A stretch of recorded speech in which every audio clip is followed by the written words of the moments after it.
Quando a gente participa de um evento dessa magnitude, e nos anima sempre a ideia de transmitir a todos os presentes, os participantes, uma mensagem.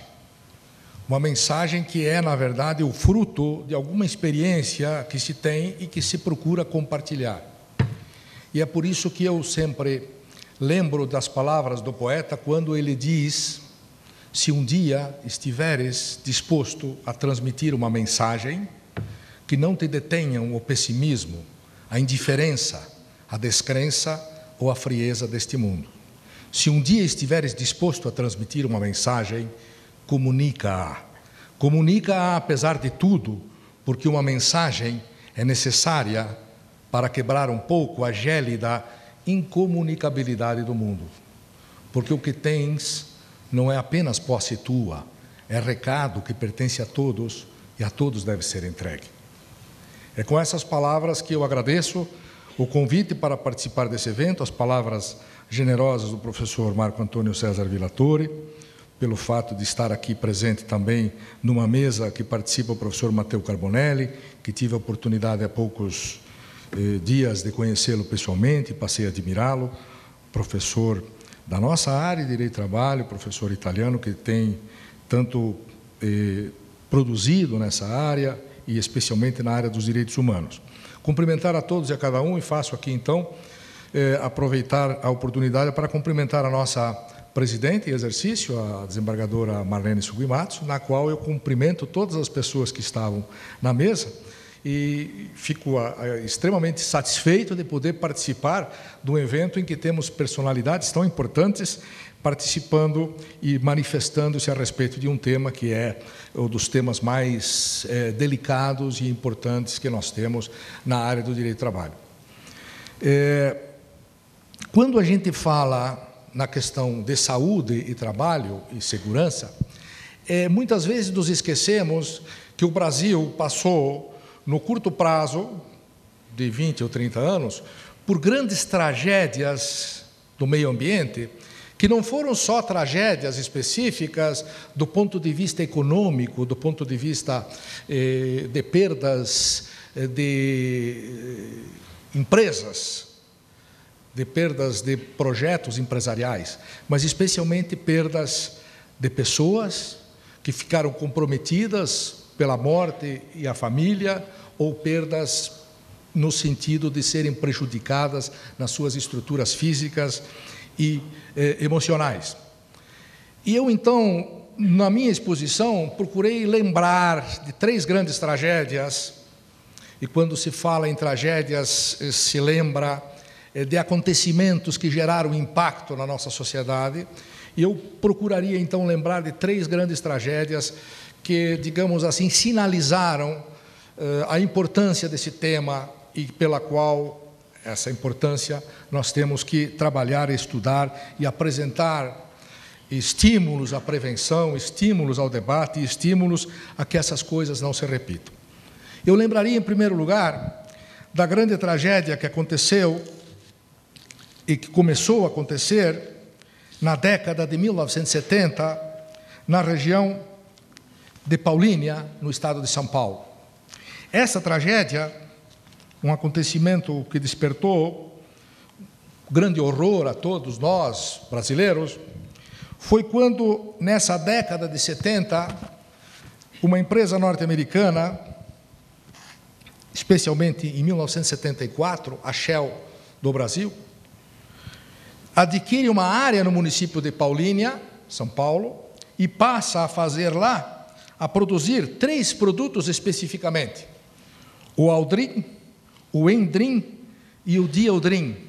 Esses 3 produtos que começam a ser vendidos, que são produtos altamente tóxicos, produtos com o objetivo de fazer, especialmente trabalhar nas plantações, no sentido de defensivos agrícolas. Esses produtos apresentados e produzidos ali passaram a contaminar não só a fábrica, passaram a contaminar não só os trabalhadores, mas passaram a contaminar também toda a estrutura do meio ambiente da cidade. Este fenômeno, que se reproduziu durante praticamente 20 anos, quando isto foi à Justiça do Trabalho e começaram os procedimentos jurídicos em relação a isso, se verificou a tragédia que tinha acontecido em relação aos trabalhadores que passaram a portar uma série de doenças e a toda a comunidade, o nascimento de crianças com problemas, doenças constatadas a partir dessa contaminação. Uma juíza da região, da 15ª região, prolata uma sentença condenando a empresa em milhões. Esse processo vai até o Tribunal Superior do Trabalho, que somente em 2013, mais especificamente, faz um acordo no sentido de tentar recuperar, do ponto de vista de mais de 1.000 trabalhadores, recuperar a saúde deles e daqueles que tinham morrido em relação aos familiares e estabelecer um padrão de recuperação para o ambiente contaminado. A pergunta que se faz é por que essa empresa que tinha sido banida dos Estados Unidos, ela vem produzir este tipo de tóxico aqui no nosso país? Por que nós não tivemos a percepção de impedir que isso acontecesse aqui? Ou seja, nós tomamos conhecimento dessa barbaridade apenas quando isso representou uma tragédia, um prejuízo imenso, que evidentemente fica muito difícil que o dinheiro, do ponto de vista da indenização, possa recuperar esta tragédia.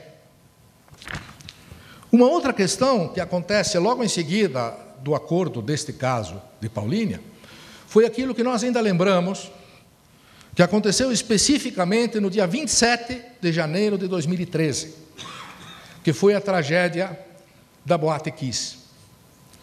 E o que foi a tragédia da Boate Kiss? Foi uma falta de percepção de que o Estado, através da sua representação, tem que tomar cuidados na liberação desses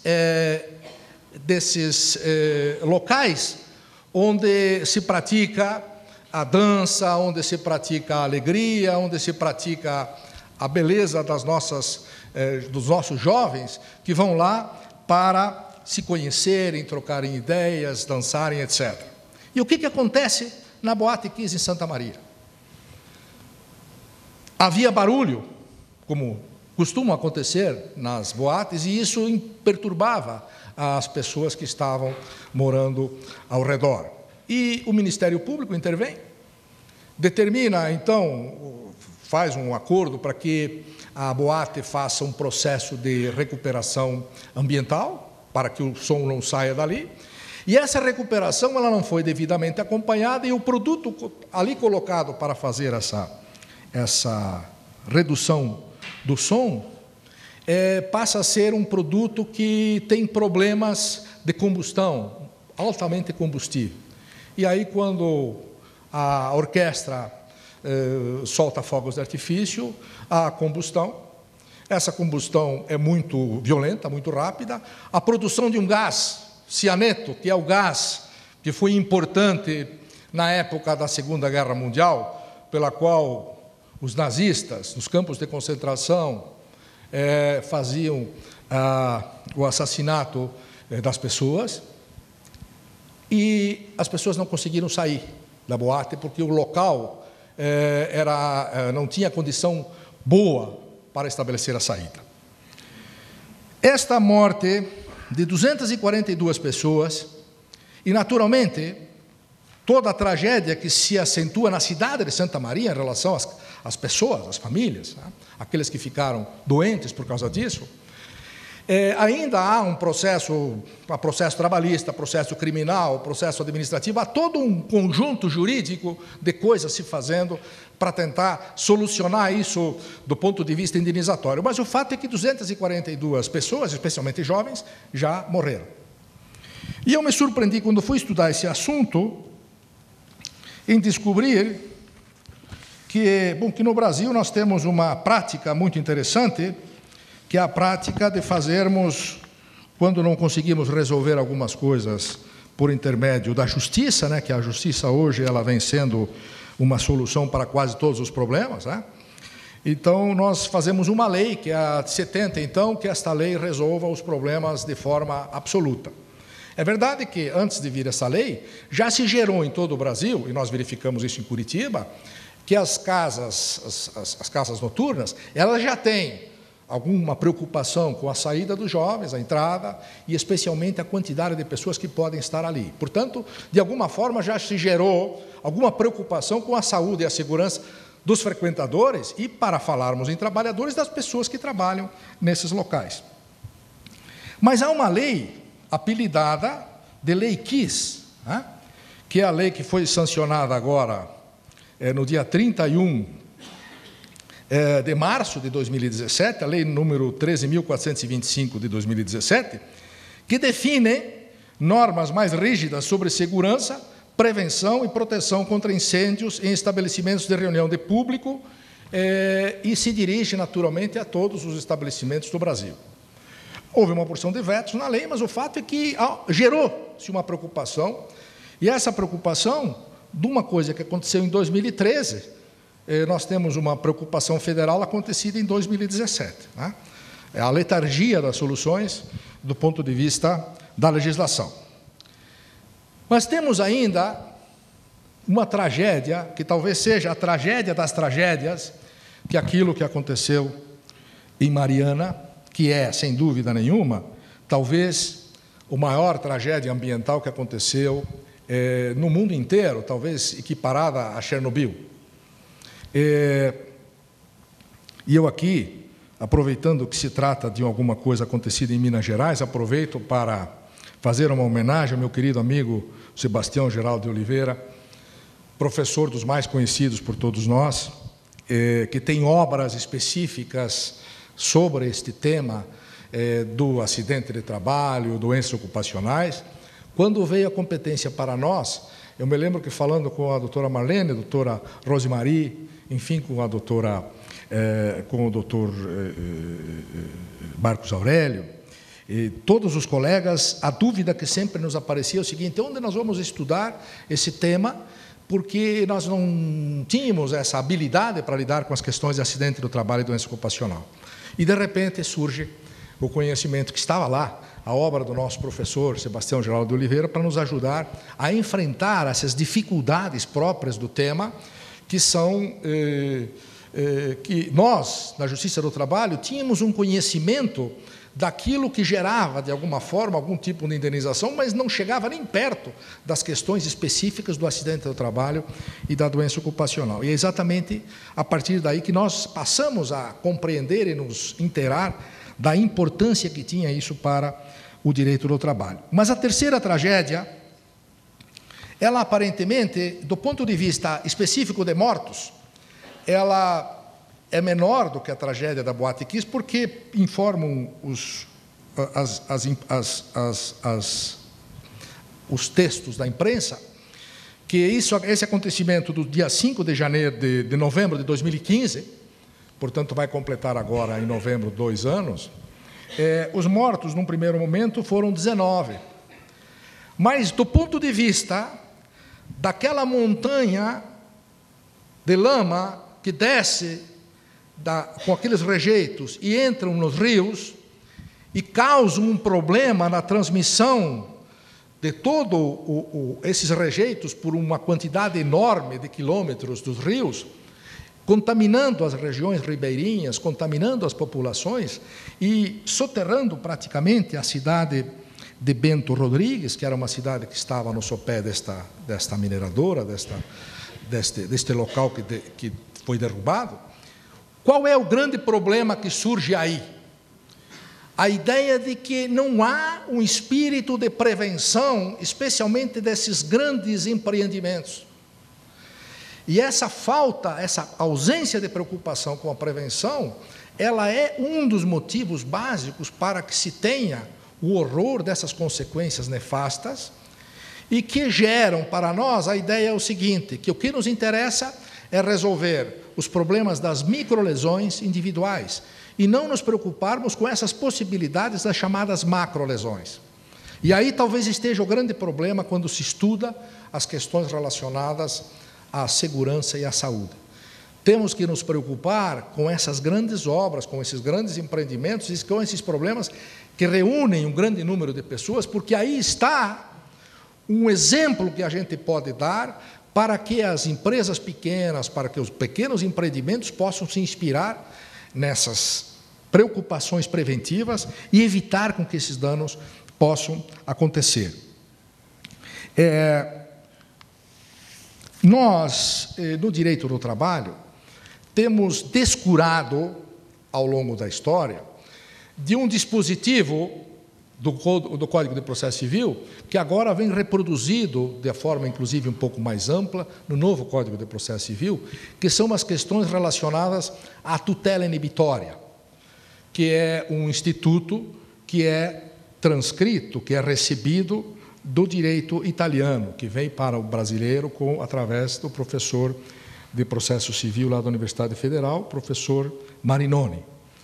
Esta ideia de que a tutela inibitória ela é uma forma processual que impede que o dano aconteça, ou impede que ele prossiga, ou impede que ele se repita e aplica uma multa, talvez esse seja o mecanismo processual mais importante que se possa utilizar para, de alguma forma, tentar prevenir os danos à saúde e à segurança do trabalho. E aproveito também aqui a presença do Dr. Glaucio para dizer que o Ministério Público, na verdade, é o grande entusiasta da aplicação da tutela inibitória. Graças ao Ministério Público, nós temos, em muitas circunstâncias, processos que hoje estão em fase de conciliação, em fase de execução, em fase de instrução, processos que o Ministério Público, na sua percepção, verifica a possibilidade da ocorrência do dano e imediatamente ingressa com esses procedimentos judiciais. E a Justiça do Trabalho vem reconhecendo a existência, a necessidade dessas condenações, que muito mais importante que a indenização é a preocupação para que o dano efetivamente não ocorra. E nós temos uma história jurídica, no sentido de que o direito ele sempre deve ser transformado em questões indenizatórias. Quando, na verdade, me parece que o direito do século XXI, ele é muito mais um direito preventivo, exemplo do que acontece com a medicina, no sentido de evitar sempre que o dano aconteça. E para isto é importante que a gente tenha essa lembrança de coisas que acontecem, e inclusive muito próximas de nós, e às vezes nós esquecemos, por alguma razão, de lembrar dessas coisas terríveis que acontecem muito próximas de nós. E aqui eu tomaria a liberdade de lembrar de uma coisa que estava acontecendo até pouco tempo, aqui pertinho de Curitiba, que é aquela mina de chumbo que nós tínhamos em Adrianópolis. Aquela mina de chumbo, ela durou 50 anos e contaminou a região, contaminou os moradores, e não se conseguiu algum tipo de reparação desses danos, porque o nosso direito, naquele momento, ele era ineficiente, ele era incapaz de reconhecer a existência desse problema. Mas o fato é que ficou lá, nessa região de Adrianópolis, especificamente nas localidades de Vila Mota e Capelinha, onde o chumbo que foi retirado daquele local, ele contaminou todo o lençol freático, contaminou toda aquela região e as pessoas que estavam lá, inclusive as crianças, num processo que ainda está por ser avaliado do ponto de vista da recuperação e da preocupação com a saúde e a segurança dessas pessoas que lá moram. Hoje, no dia que nós estamos vivendo, além de todas essas questões que nós enfrentamos, nós temos um outro aspecto que vem chegando perto de nós, que é a intoxicação por drogas. A intoxicação por drogas já é uma coisa que faz parte do nosso dia a dia, chegou já, evidentemente, que nas empresas, chegou já nos trabalhadores, e nós ainda não temos um manancial jurídico para fazer frente a esses problemas. É bem verdade que o direito do trabalho, já pelo reconhecimento da jurisprudência, da doutrina, já vem entendendo, de acordo com a Organização Mundial da Saúde, por exemplo, que o alcoólatra é um doente. O que não acontecia, isso quando eu comecei na Justiça do Trabalho, quando eu comecei no direito do trabalho, não se falava que o alcoólatra pudesse ser um doente. Isso é um problema de saúde pública, que a Organização Mundial da Saúde reconhece, e a partir deste reconhecimento passa a fazer aquilo que deve ser feito com quem é doente, o tratamento. E a par disso, nós temos hoje uma coisa que penso que talvez seja das mais delicadas. É o conflito entre a necessidade de fazer o exame toxicológico no trabalhador e o problema que está relacionado à segurança das nossas estradas. A exigência que se tem hoje em relação à determinação dos motoristas profissionais para que façam o exame toxicológico para a renovação de carteira, em princípio agride a privacidade, agride a intimidade do trabalhador. Mas, por outro lado, tem, no ponto da colisão dos direitos fundamentais, a ideia de que há segurança nas estradas, a segurança do número grande de pessoas que, de alguma forma, podem estar protegidas se aquele trabalhador parar de consumir aquela droga, for tratado, e assim, portanto, executar o seu trabalho com saúde e com segurança. Nesta linha de coisas que estão acontecendo, a desembargadora Rosmary é relatora de um processo na nossa turma, no qual se discute um tema que é um tema extremamente delicado e, para mim, uma grande surpresa, que existem empresas vendedoras de medicamentos que fazem os seus trabalhadores degustar os medicamentos dos concorrentes. Como se a gente pudesse pensar que os medicamentos pudessem ser alguma coisa como cerveja, por exemplo, ou como vinho, ou até mesmo como cigarro. Então, essas coisas que o mundo do século XXI nos apresenta, exige de todos nós uma permanente preocupação para que nós não nos deixemos enlevar por alguma necessidade do chamado poder diretivo do empregador, que possa ultrapassar as linhas daquilo que o professor Matteo Carbonelli diz que são direitos inalienáveis e fundamentais do ser humano, especialmente do trabalhador, que é o direito à sua dignidade.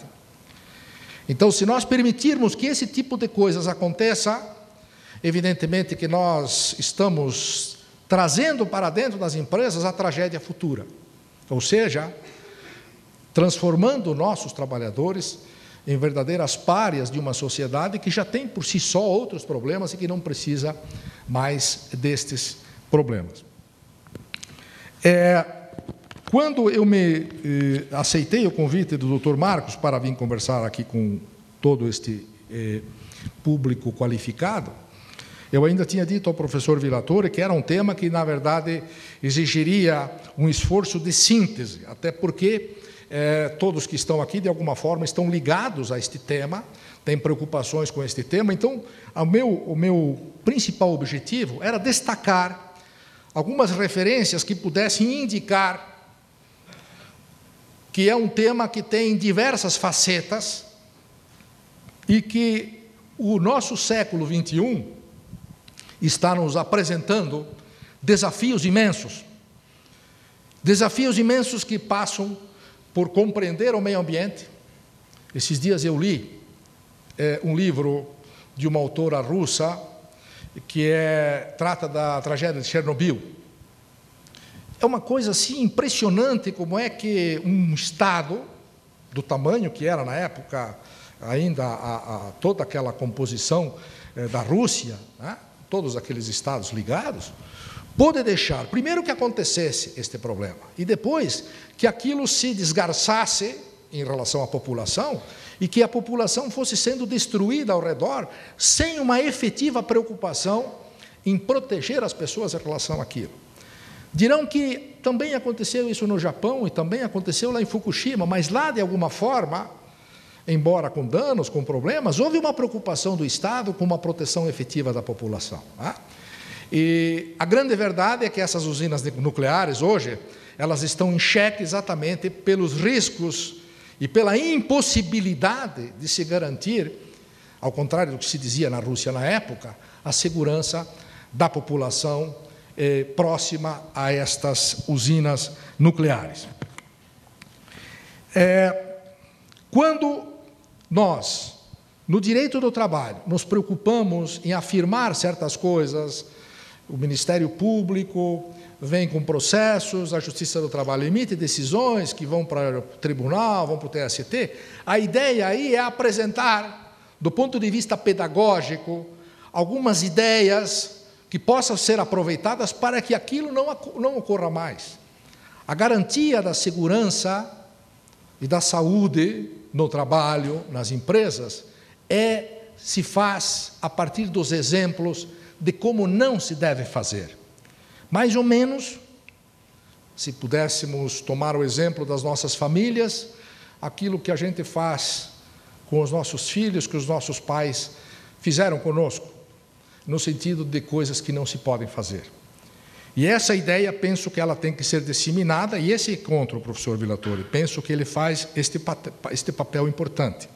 Traduzir, e através de alguns exemplos, através dos exemplos da Organização Internacional do Trabalho, que o professor Matteo Carbonelli vai falar, através da bonita exposição do Dr. Marcos Aurélio Lopes, a ideia de como não se deve fazer, a ideia de como se deve proteger a empresa, o trabalho, o meio ambiente, para que essas coisas trágicas que aconteceram não se repitam. E para isso é necessário usar sempre aquela palavra do livro O Admirável Mundo Novo, do Aldous Huxley. Atenção, cuidado. Uma empresa, ela é para gerar aspectos positivos na comunidade e não para criar problemas ambientais. Há uma sentença de um juiz nosso, Dr. Braulio, que para mim é uma sentença emblemática. Quando o Ministério do Trabalho fez uma fiscalização numa empresa aqui nas proximidades de Curitiba, que explorava minérios e contaminava os trabalhadores e contaminava a região. E o Ministério do Trabalho, fiscalizando, determinou que fossem instalados filtros, exaustores, para a proteção dos trabalhadores e proteção da coletividade. Isso não resultou efetivo. O Ministério Público do Trabalho ingressou com a ação. O juiz do trabalho fez audiências, foi lá verificar, deu prazos, e deu prazos, e deu prazos. E a empresa, renitentemente, achando que no Brasil tudo pode ser deixado para depois. Mas se esqueceram que nós também na Justiça do Trabalho temos juízes, como tinham em Berlim há algum tempo atrás. E este juiz determinou o fechamento da fábrica. E aí vinha a pergunta, é possível um juiz determinar o fechamento de uma fábrica? Sim. Se essa empresa polui, não tem aspectos de precaução, essa empresa que faz mal para os trabalhadores e faz mal para a comunidade, essa empresa não precisa existir. E talvez seja aí o grande desafio nosso, é percebermos que empresas e trabalhadores fazem parte do meio ambiente, e a partir do momento que este meio ambiente estiver contaminado, nem trabalhadores, nem empresários poderão usufruir daquele meio ambiente que foi criado pela humanidade para nos servir. Portanto, professor Villatori, eu, esperando não ter passado do tempo, quis transmitir esta mensagem de afeto ou de emoção, no sentido que temos que nos preocupar, de fato, com esse importante aspecto de que o meio ambiente do trabalho foi construído para nos servir e nós temos que servir ao meio ambiente no sentido de mantê-lo. E para mantê-lo temos que nos preocupar com a saúde e a segurança nas nossas empresas, onde nós trabalhamos, e para isso há uma tarefa diária, há uma tarefa permanente que não se esgota no nosso encontro e que tem que ser reproduzida através desses elementos que hoje foram executados aqui no sentido de precauções, previdências e preocupações de toda uma comunidade que se preocupa em transferir no futuro o que nós vivemos para os nossos filhos. Muito obrigado pela atenção.